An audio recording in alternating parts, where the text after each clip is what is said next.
نحمده ونصلي على رسوله الكريم أما بعد. Respectful honorable friends, from the various pristine and good qualities which a person needs to possess internally in their batin, internal self, one of these qualities is taqwa. And without taqwa, a person cannot reach and acquire closeness with Allah subhanahu wa ta'ala. And taqwa is one of the most, or you can say the most important of the good qualities that a person needs to possess inside.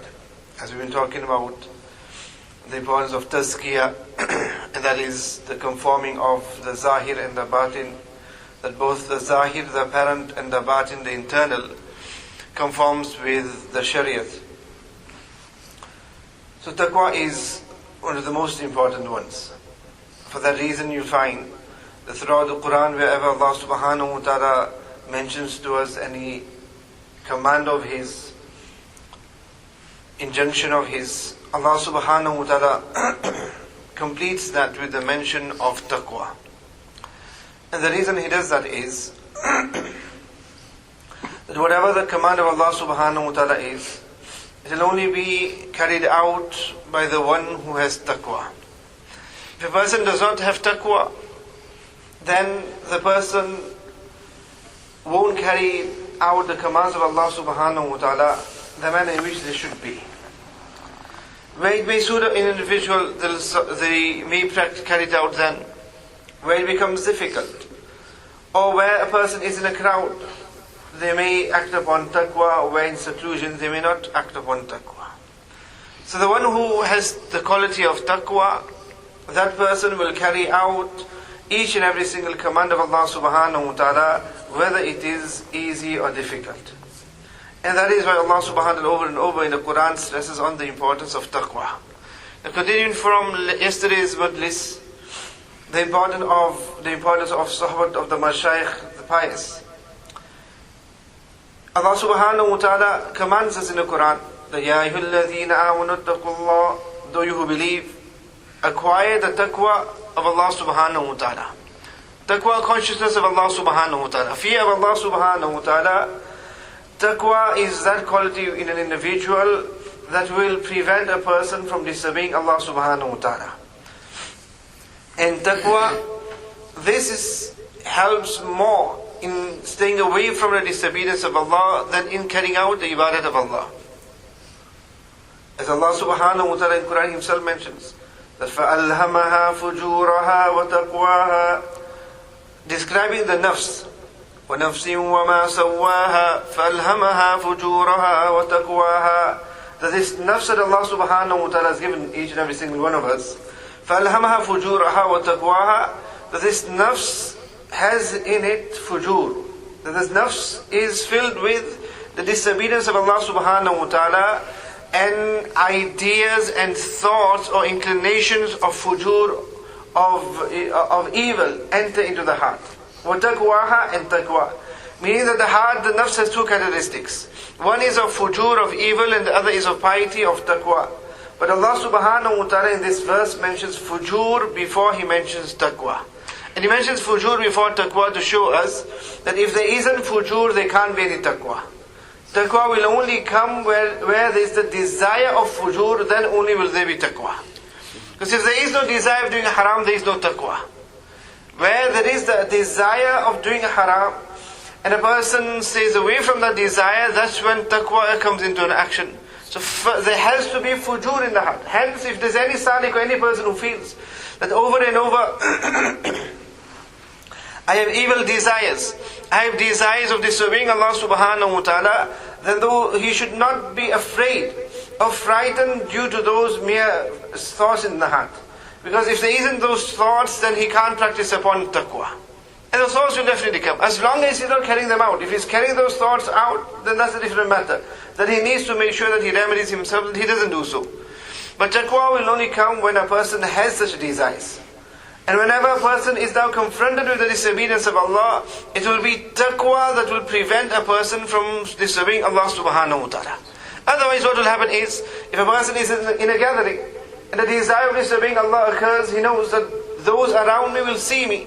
Now fear of those around, he'll stay away from the disobedience of Allah. But had he that same opportunity in seclusion, then he would have carried out that deed. Why? Because he doesn't have taqwa. And if he had taqwa, then whether he was in that group of people, or whether he was in total seclusion, he would have still stayed away from the disobedience of Allah. This is what taqwa is. And taqwa is what is imperative. And taqwa is what each and every single one, every believer needs to have taqwa. Whether you learn it or non-learned, it is taqwa that makes a person. And it is taqwa which will draw a person close to Allah subhanahu wa ta'ala. It is the muttaqeen. In awliya'uhu illa al-muttaqoon. Yesterday we were talking about wilayat, the position of becoming a wali of Allah subhanahu wa ta'ala. But a wali of Allah is who? Allah Ta'ala himself mentions that in awliya'uhu illa al-muttaqoon. That the awliya, the friends of Allah are who? Illa al-muttaqoon. He doesn't mention any other quality at all. He doesn't say alimun, he doesn't say anything else.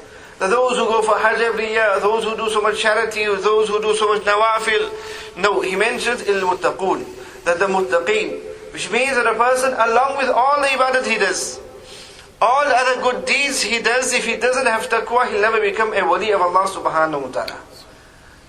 नजर के चोर के sir पे नहीं है ताज विलायत, जो मुत्तकी नहीं होता उसे वली नहीं कहते. नजर के चोर के सर पे नहीं है ताज विलायत, जो मुत्तकी नहीं होता उसे वली नहीं कहते. The poet says in Urdu that the one who steals from the gazes, the one who doesn't protect the gazes, he is not worthy of having the crown of wilayat. Because the one who is not a muttaqi is not a wali of Allah. To be a wali of Allah subhanahu wa ta'ala, one has to be muttaqi, have taqwa. So now when we understand how important it is to have taqwa of Allah subhanahu wa ta'ala, as I mentioned, taqwa is that quality in us that will prevent us and stop us from disobeying Allah subhanahu wa ta'ala. And taqwa necessarily doesn't mean the fear of Allah. Usually in English, the common translation of taqwa is the fear of Allah subhanahu wa ta'ala. But taqwa isn't merely this fear of Allah subhanahu wa ta'ala. Because my beloved Shaykh mentions that instead of us just going on and on talking about fear of Allah, rather we should have in us the love of Allah subhanahu wa ta'ala. Because you'll find there are two forms of relationships. One is of, for example, a master and the slave. A master and the slave. The slave there, he doesn't love his master. But the slave has to carry out everything that the master tells him to do. He has no option there whatsoever. And in that what happens is, when he carries it out, he'll carry it out because of his fear of his master. That if I don't, then the master will punish me. So he's doing whatever the master tells him to do, but he's doing it because of his fear for the master. And the other relationship is of a murid and his shaykh, a student and his ustad, a child and his father. The relationship there is going to be totally different. Because the relationship there is out of love. So there, the child who obeys the command of his father, the student of the ustad, he'll carry those commands out merely out of love for his shaykh, his ustad and his father. This is the big difference between. Whether he'll do it happily. He'll do it happily, he'll enjoy it. If it's a warm summer day and in a hot country, and in the midst of that heat in the afternoon, if a master was to command and tell the slave to go into the bazaars and fetch something for him, he'll go and do it, but he'll swear the master as well. And here, if an ustad tells his student, the student will happily go and do that, and on top of it, he'll be pleased that from all the students, my ustad had asked me to do it. This is the difference between the relationship of fear and the relationship between fear and love. As too, if we merely have fear and fear for Allah subhanahu wa ta'ala, that even though that fear will prevent us from disobeying Allah subhanahu wa ta'ala, but we won't like it, we'll dislike the commands of Allah. Whereas instead, we need to have the relationship of love with Allah subhanahu wa ta'ala. And if we have the relationship of love with Allah subhanahu wa ta'ala, then any and every command of Allah subhanahu wa ta'ala won't just become easy, but will become enjoyable and pleasurable for us to do as well. That is what taqwa is. And that is a form of relationship we need to acquire with Allah subhanahu wa ta'ala, one of love. So whatever we stay away from, we're staying away from it, not just because we're fearing the azab and the wrath of Allah subhanahu wa ta'ala, but we are staying away from it because of the love of Allah, knowing that if I carry this out, how it will disobey and displease my beloved. In this world itself, if we have love with somebody, we'll stay away from those things that displease them. Because of that love, the child doesn't want to do something that angers the father. He won't want to do something which warrants the displeasure of the father. This is because of his love for the father. And in that love, automatically there's fear. In that relationship there, in that love, there is automatically fear. Because with Allah subhanahu wa ta'ala, we need to have both. We need to have the fear of Allah as well. But in this relationship of love, fear automatically comes in there, but that fear is out of awe and honor and respect of Allah subhanahu wa ta'ala, rather than it being a case of, look, if I do this and this is the punishment of Allah, Allah will punish me. And then what happens is that we tend to stay away from disobedience of Allah mainly out of fear and fear of Allah subhanahu wa ta'ala. And as long as that fear dominates, then it will become difficult for us to acquire love of Allah subhanahu wa ta'ala. We need to change that with love. So now instead of it being a case of that if I do this, then by doing this act, the adhab of Allah subhanahu wa ta'ala might befall me. Instead of that, it should be a case of if I do such and such deed, it will displease my Allah. This is the relationship we should have with Allah subhanahu wa ta'ala. And this taqwa, this is what it is. The combination of this love and fear of Allah subhanahu wa ta'ala. And as long as a person has that, the person will stay away from disobedience of Allah subhanahu wa ta'ala. And in order to become close to Allah subhanahu wa ta'ala, abstinence from each and every single disobedience of Allah subhanahu wa ta'ala is imperative.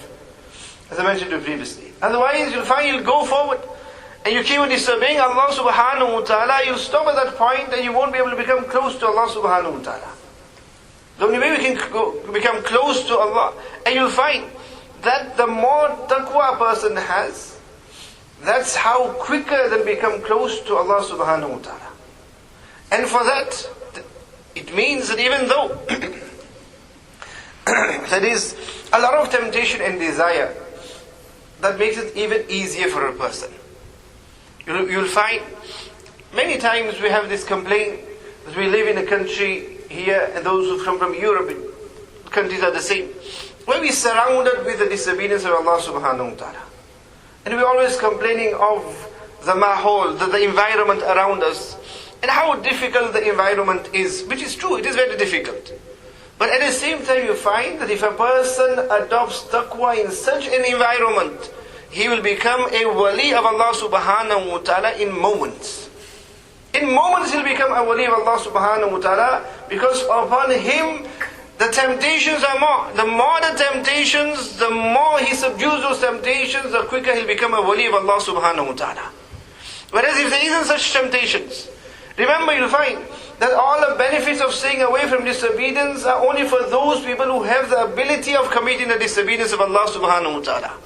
A blind person who can't see, or somebody who has weak sight, they will not get the benefit of protecting the gazes. They can say, look, I never pollute my gazes, I'm always protecting the gazes.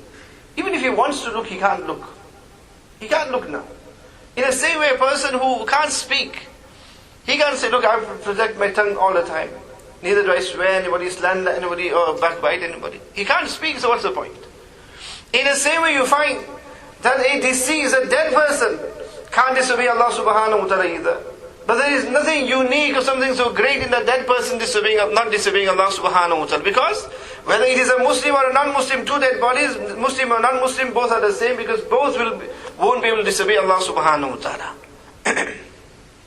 But it is the one who is living, who can disobey Allah subhanahu wa ta'ala. The one who can look, who doesn't look. The one who can use a mouth but doesn't use a mouth. The one who has hearing and then doesn't hear all forms of haram. This is where a person is now utilizing taqwa. So you'll find where there is more desire, more temptation, and more a person subdues that temptation, this is how close and quicker they'll become to Allah subhanahu wa ta'ala. I remember when I was with my Shaykh after graduation, and you'll find it is the great blessing of Allah subhanahu wa ta'ala that Allah subhanahu wa ta'ala, as I mentioned yesterday to you, the importance of being in the suhbah of the mashayikh. And how our great a'imma and all the great muhaddiseen, mufassirin, they all spend time in the company of the mashayikh. I gave you the examples of the a'imma arba, the great imams, how they spend in suhbah of the mashayikh. And in this way there are so many examples, and over time you've heard so many from me as well. And the reason for this is because they had acquired ilm, knowledge. But more than that, there was the need of now acquiring knowledge of Allah. As Imam Ahmad rahimahullah would mention, that one is the one who is alim bil kitab and the other one is alim billah. And the alim billah has greater fazilah than the one who is alim bil kitab. For that they would go in the sahabat, in the company of the mashayikh. But as asked Moulana Rashid Ahmad Gangohi rahimahullah, who's Qutbul Alam, a great faqih of his time, that what is the purpose? Why do you go in the company of Haji Imdadullah? And Haji Imdadullah rahimahullah wasn't an alim, and here we talk about such a great alim. And not only he, but Moulana Qasim Nanawji rahmatullah alayhi, Hakeem Ulumma Thanwi rahimahullah, these calibers ulama of this, who one is a mujaddid of his time. Moulana Qasim Nanawji rahimahullah ta'ala gives so much knowledge, that his books, even ulama would find it difficult to comprehend and understand his literature. These were great scholars of the time. But then too they would go in the company of Haji Imdadullah rahimahullah, who wasn't an alim indeed. And once somebody asked one of the Shaykh Gangohi rahmatullah alayhi that this doesn't make sense to us. You're a great ulama of your time, and how come you go in there in his company? To which he mentioned that, look, the reason why we go there is because he says that we have the ingredients, by us acquiring knowledge, we have the ingredients of sweet meat. You have sweet meat, which we call mithai. We have the ingredients of sweet meat. But now how to eat the sweet meat, that we go and learn from Haji Imdadullah rahmatullah alayhi. Because we just have the knowledge of it, we just have the ingredients. These are the ones who are eating from that sweet meat all the time. So we are going there, we go to them to acquire this love, because they're the Ahlullah. So here we have ilm of Allah. Here we need to go and learn and acquire directly, and we come close to Allah subhanahu wa ta'ala. For that we go there, because of their condition that they have. So that now by ilm, our zahir becomes according to the shariat, because we've learned the ahkam and the rulings and masail. Now we need to make sure that our batin, our internal also becomes just like that. And so we find Jalal Rumi rahmatullahi alayhi, who then became known as Moulana Rum.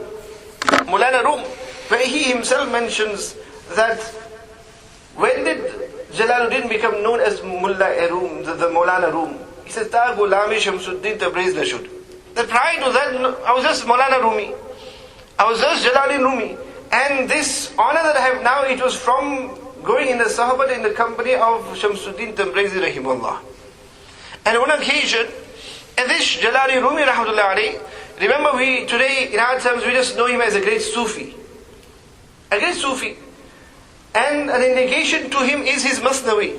His Masnawi is such an accepted book that throughout the world it has been translated in almost every language you'll find. Various different languages you'll find the Masnawi translated. Although non-Muslims have interpreted it and used it in their form as more mere poetry, and they've misunderstood it. But you'll find the Masnawi is something that hardly any of our ancestors in their Khanqahs and Zawiya would not teach Masnawi. Everywhere there was always dars of Masnawi. Azaadville rahimahullah learned Masnawi from his Shaykh. And not only that, but Azaadville rahmatullah has even written a commentary of Masnawi which is about 18 volumes. Khalil Masnawi, which is in our library as well. And this is Azaadville rahmatullah who's written over 1,000 books. And such great books. What was the need for him to write a commentary or a book on poetry of Masnawi, which itself shows the importance of it? That's why our ancestors says that the Masnawi ignites in the heart the love of Allah subhanahu wa ta'ala. If you want to read something to ignite in our hearts the love of Allah subhanahu wa ta'ala, read the Masnawi. Because from start to end, it is filled with the love of Allah subhanahu wa ta'ala. The stories, the examples he gives in there as well are all out of the love of Allah subhanahu wa ta'ala. But this wasn't the case, and this wasn't the condition of Jalaluddin Rumi before that. Before that, he was a great alim. He was a prince. And he was an alim. And he was such that up to 400 to 500 students would attend his dars. Up to 400 to 500 people, students would attend his dars. That's what a great alim he was. So it wasn't that he was just a mystic and a Sufi, but he was an alim as well. But then it was a case of where Allah subhanahu wa ta'ala wanted something more from him.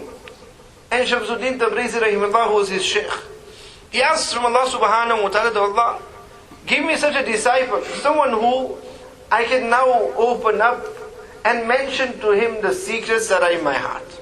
And Allah subhanahu wa ta'ala inspired him to go to Konya, which is in Turkey. Go there. And there they find and look for Jalaluddin Rumi. And it so happened that it was then when Jalaluddin Rumi rahmatullahi alayhi found his Shaykh Shamsuddin Tabrizi rahmatullahi alayhi, his condition changed in such a way that he left those 500 students and now he would be walking around carrying the bedding of his Shaykh on his head. But why? Because of what he acquired, the new life that he acquired, the spiritual life that he acquired from the sohbat of his Shaykh Shamsuddin Tabrizi rahmatullahi alayhi. And on one occasion, prior to him becoming so close to his Shaykh, he was teaching the students. And while teaching the students his kitab, his book, and the book was quite unique because it was a handwritten book. In those times you couldn't get books, were not so available. Whilst reading, the Shamsuddin Rahmatullahi asked him, Ichi, what is this? To which he mentioned, call us, that this is words. Words that are there that I'm teaching. Shamsuddin Rahmatullahi took that book. There was a pond nearby and he threw it into the pond. Now Jalaluddin Rumi rahmatullahi became a bit upset that this book is so unique and now it's going to be destroyed. So Shamsuddin Tabrizi rahmatullahi pulled it out from the water. When he pulled it out from the water, the book was dry. The book was dry. And Jalaluddin Rumi asked him, Ijaz, what is this that you have done? To which he mentioned, halast. This is hal. What you had was just called as words, the apparent. And what this is the condition. And this is the internal condition which you won't just acquire from knowledge and from our ibadat, you will acquire that from those people who have hal, who have that condition in their heart. And this came into Jalaluddin Rumi rahmatullahi once he was in the sohbat and company of Shamsuddin Tabrizi rahmatullahi. And then he became Moulana Rum, through whom he has ignited the love of Allah subhanahu wa ta'ala in the hearts of so many. In the hearts of so many. That his Masnawi, when he finishes his Masnawi, it comes to an abrupt end. It just comes to a total abrupt end because he says himself that now the rays that were coming through the window have ceased. And when that is the case, then I put my pen down. Kalam should, I put my pen down now. And it is a case of the Masnawi is finished. And then it was his disciple Husamuddin who actually finished it off and rounded it off and finished it off properly. But when he mentioned that the rays from the window which were coming have ceased, referring that whatever I was writing was being inspired by Allah subhanahu wa ta'ala, that has now come to an end, so why should I just further try and make things up and write that now? And this is how from the Masnawi, where as I mentioned to you, all the mashayikh, they all would have dars of the Masnawi. They have dars of the Masnawi. So as I mentioned to you, these were those people who, despite having so much ilm, they still went to the mashayikh, and when they went to them, to the Ahlullah, they went to them for the sake of purifying the internal self and becoming close to Allah subhanahu wa ta'ala and learning the love of Allah subhanahu wa ta'ala from them. For that reason they went there. And I'll give you so many examples. In this way you will find that throughout the eras, whichever great scholar you find, whether the scholar was from the Arabs or whether it was from the Indo-subcontinent, who we are more acquainted with, whoever it is, in the history you will find all of them have some one thing in common, and that is they all had company with the mashayikh. Irrelevant of what line or what field of dawah they were in, of propagation of deen they were in, but they all had one common thing, and that is they all had that nisbat with the mashayikh, with the pious. And it was because of that they excelled in whatever they were. They excelled in whatever they did because of their ruhaniyat. Because they had the ruhani power in them. Because they had taqwa in them, they excelled, and this ruhaniyat and this taqwa came about by them being in the sahabat of the Ahl Taqwa. Whereas today, unfortunately, you will find that we will have people who have a lot of knowledge, will have a lot of knowledge. We do a lot of ibadat, we'll be doing so much as well. But it is just call, as I mentioned to you, where it's just the apparent things that we are saying, whereas there's nothing inside the heart. Like the robot I mentioned to you. We'll be doing this thing, we'll be giving dars upon dars and dars, but is there anything inside? There's nothing inside. We'll be doing the ibadat of Allah subhanahu wa ta'ala, but is there anything inside? There's nothing inside. And these elders of ours, these mashayikh, ulama, there's something in them. Sayyid Salman Nadwi rahmatullah alayhi. And this Sayyid Salman Nadwi rahmatullah alayhi, who was an allama of his time. And he was such a unique personality that he had great acceptance amongst the Arabs as well as the non-Arabs. Sayyid Salman Nadwi rahmatullah alayhi, whose Qasas al-Nabiyyin is so famous. So he had acceptance amongst the Arabs as well. For what? For him being an allama, his knowledge and his ilm. And he was one of those who also was under misconception, felt that what is the point, what is the need of tasawwuf? And I have said an allama and I have so much knowledge, what is the need for tasawwuf, or what is the need for going to the mashayikh? And then he himself mentioned that at one stage came in his life wherein he felt that there is something lacking in me. There's something that isn't there in me. And I need to acquire that. And he says, I have decided to go and visit Hazrat Thanvi rahmatullah alayhi. I went to visit Hazrat Thanvi rahmatullah alayhi. And he came and spent a few days at the company of Shaykh Thanvi rahmatullah. And this is Sayyid Salman Nadwi rahmatullah, who has so much ilm, so much knowledge. And he came there. And he stayed there just for a couple of days. And now when it was time for him to depart and leave, he asked the Thanvi rahmatullah for some advice. For some advice. Shaykh Thanvi rahmatullah mentions when he asked me for advice, I fell to myself and asked him, Allah, that look, Allah, this is a great alim. A great alim, allama, who is asking me for advice. So Allah put the right advice in my heart. Put the right advice in my heart, and he says, I said to him, that in this field of ours, there's only one thing, and that is to lower yourself, to destroy yourself. To totally destroy your existence. Because you find today this is what happens. Where a person becomes well known and famous and that, and then that destroys the person. Here the Thanvi mentions, here the whole thing is from beginning to end to annihilate yourself. To destroy yourself. That's all he said, and he hit him on the chest and bid him farewell. So Salman Nadwi rahmatullah alayhi says that one meeting was so enough for me that my entire life changed after that. And how did his life change? That they say the same Salman Nadwi rahmatullah alayhi, when he was from Nadwa, and when he came, their dressing is quite smart, where they'll have the sherwani and dressed very neatly. So when he came to the time of for the first time, he was dressed so neatly with a perfect amama, turban and everything. And Khaja Aziz Zuber says, that was when he first came, and after that whenever we would see him, he'd be by Hazrat Thanvi and his amama would be not the same as before. And the same Salman Nadwi rahmatullah alayhi says, I saw him straightening the shoes of all those who come into the Khanqah of Hazrat Thanvi rahmatullah alayhi. This is how he then did what his Shaykh said and annihilated himself. And then on one occasion, Khaja Aziz Dr. Abdul Hayy rahmatullah alayhi, who is also Khalifa of the Thanvi, mentions that one occasion I saw that he sat behind a pillar, and from there he's just sort of stealing a few gazes on his Shaykh. As the Thanvi was sat there right doing his work, and a great allama is just looking there, but from the side. And I noticed him there, and I asked him, what are you doing? So to which he just first said, nothing, I'm just sat here. They said, no, definitely you sat here in such a way, out of the gaze of the Shaykh, sitting secretly there. To which he mentioned that, look, he said that before coming here, we thought and I thought that we have knowledge. Always thought we are the people, not we have knowledge. But after coming here, I fully understood that if there is knowledge, these are the people who have knowledge. These are the people of knowledge. And Sayyid Salman Nadwi rahmatullah alayhi himself says that all the work I did, all the literature I did before this meeting with Hazrat Thanvi had no ruhaniyah in it at all. Had no ruhaniyah in it. And then whatever work I did, speeches I gave, and whatever writing I did after that, he says in there the condition and the kayfiyah of that was totally different. The kayfiyah of that was totally different.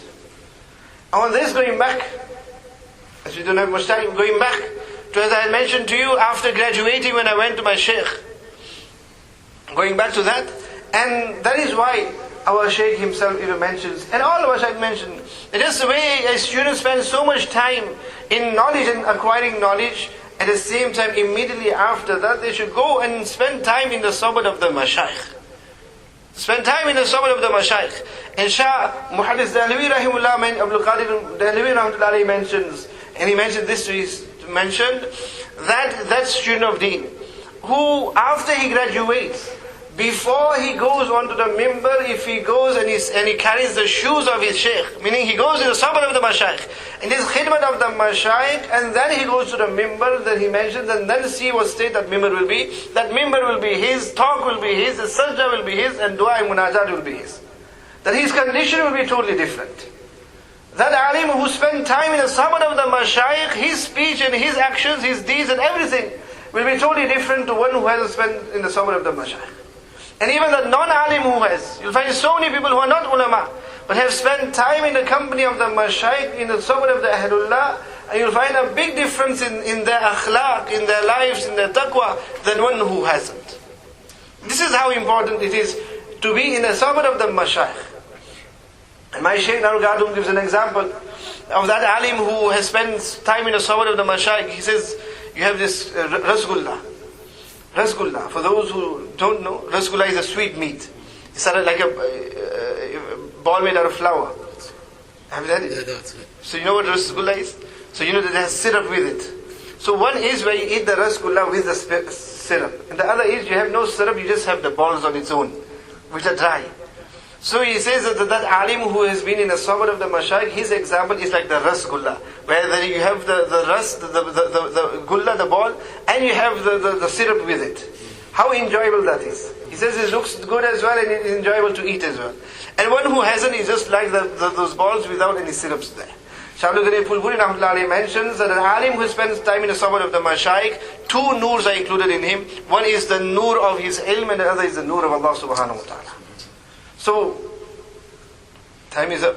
The advice that a Shaykh had mentioned that time, especially when I went to Hazrat Darul at that time, so I was still young at the moment as well. Maybe Allah Ta'ala keeps me nice and young. So more and more we can do the khidmat of the deen of Allah, only for that purpose. Only for that purpose. And the mashayikh, when they make dua for barakat in age, they make it for that purpose so that they can continue doing the effort of deen. And also with that make dua, Allah Ta'ala gives us, all of us a long life with good health. Otherwise long life without good health is of no use. Good life with good health. So Hazrat had mentioned at that time that a person who is young, and when the person is young, as I mentioned to you, temptations are a lot more, especially in the environment that we live in. But Hazrat mentions that the greater the temptations are, the more the temptations are, if you subdue those temptations, you reach Allah subhanahu wa ta'ala at the speed of a rocket. That in your youth, you'll become close to Allah subhanahu wa ta'ala like the speed of a rocket. And a rocket has a lot of oomph and power and steam in it. And due to that, it flies so much. So the more, like the environment we live in, the more temptations are there, and the more we have to subdue those temptations, you'll find, like the speed of a rocket, a person will reach Allah subhanahu wa ta'ala. Otherwise, in the old age, you'll get there, but the old age is like those old-fashioned steam engines, click, click, click, click, click, click, click. You mean you'll reach there when. So this is the time difference in our youth, in our young age. This is the best time to become close to Allah subhanahu wa ta'ala. May Allah subhanahu wa ta'ala grant us all nisbat awliya. الله والله سبحانه وتعالى ربنا تقبل منا إنك أنت السميع العليم وتب علينا إنك أنت التواب الرحيم سبحان ربك رب العزة عما يصفون وسلام على المرسلين والحمد لله رب العالمين.